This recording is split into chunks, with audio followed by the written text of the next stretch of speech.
Hello and a very warm welcome back to the garden. Today's just a very quick video to show you some interesting ways to utilise vertical space within your garden so you can increase its productivity.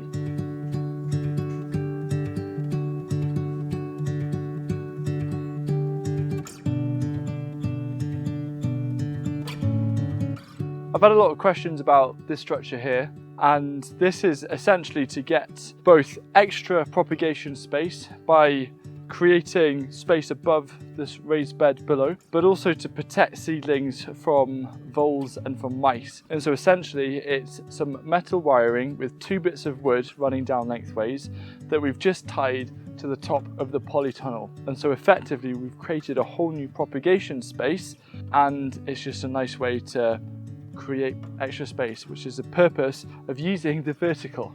Another simple way to create some sort of vertical structure is here we've put some string that we've tied to the top of the polytunnel, but you could create a frame out of some bits of wood, then running string up to train up things like peas and climbing beans. It's just a very easy, low-cost thing to do, especially if you use some kind of natural string. It will last a season, and when it comes to taking down the trellis, all you have to do is cut the string off and take the plant material with you and just stick it on the compost bin, and it's like it never existed. So we've recently planted in an orchard, and we've got a load of kind of these spare tree guards, and it turns out that these make excellent trellis material.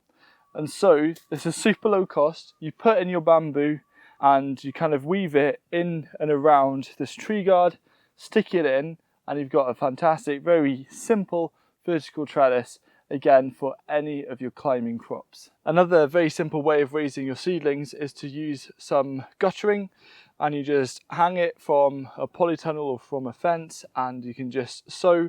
When it comes to transplanting, you use a hoe to create a trench and then gently slide out all of the seedlings directly into place. And there's also another way to use guttering as well, which I'll show you now.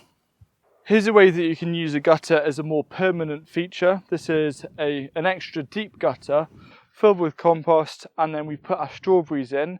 This is off the side of the fence, so when it comes to the strawberries ripening, we can easily just drape some netting over to protect them from some birds. Once we've done the harvest, remove the netting and just keep the strawberries growing in here for forever. This is a similar idea to the kind of tree guard wire of any form of netting, and a great place to actually find netting is builder sites. This is just some small netting that we've put in between with some bamboo, stuck it in, and it's going to make a very simple pea trellis.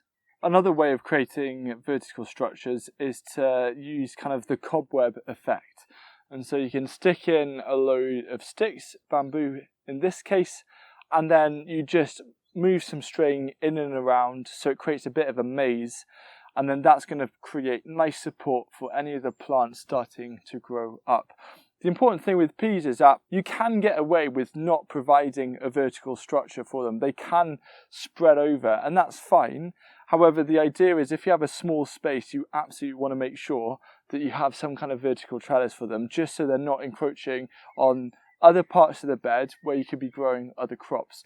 But if you have the space, growing tall peas without a vertical structure is actually quite fun.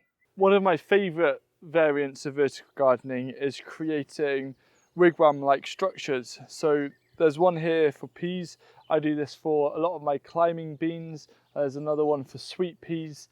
And the reason why I like this so much is that the shape is a very nice shape, and it's a very simple way of turning a flat space into quite a visually interesting space. So what I like to do in the garden is at the start of the year go around and look at where I can build a load of these kind of structures, and then I build them way before even planting them, because it just makes the area feel really nice. And so doing this, you can then start to be clever. You can think about which, as the plants grow, which is going to be the shadiest area.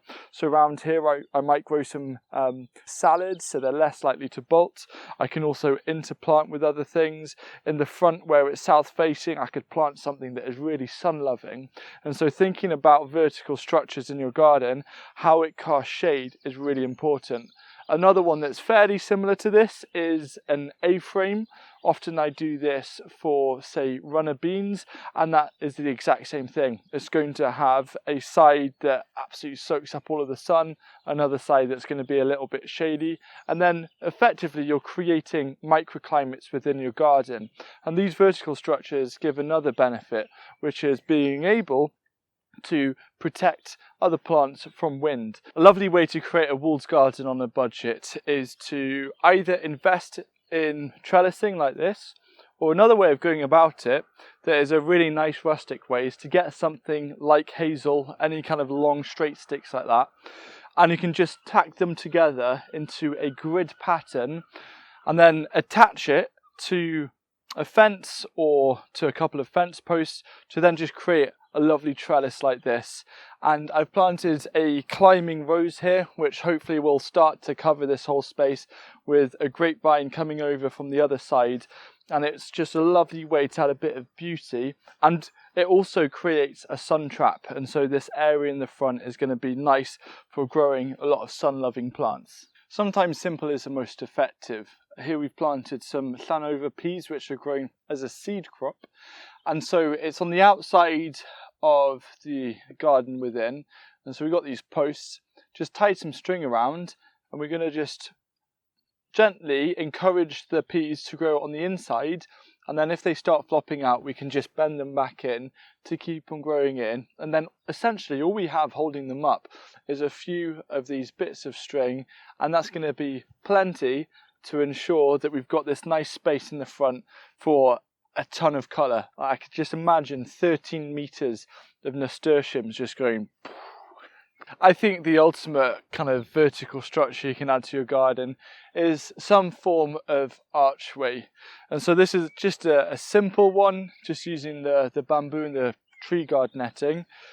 But my favourite one was an archway that Sam built over at the main garden, the kitchen garden, just using hazel sticks in between two raised beds that we grew runner beans up either side. It looks so stunning. You could walk through it. It's like walking into another world. It's great because what you're utilising essentially is pathway space, because by having food growing over the top, you can then use it as also extra space for growing. And so you open up even more space in your raised beds. Instead of having an A-frame in your raised bed, essentially it's an A-frame on the very outside of the raised bed, leading to you saving even more space. You can also adapt a lot of these techniques for perennials, especially, for example, wigwams or A-frames. Now, if you're interested in how I'm starting to utilise a load more perennials, hundreds more perennials on this site, watch this video over here to find out a little bit more.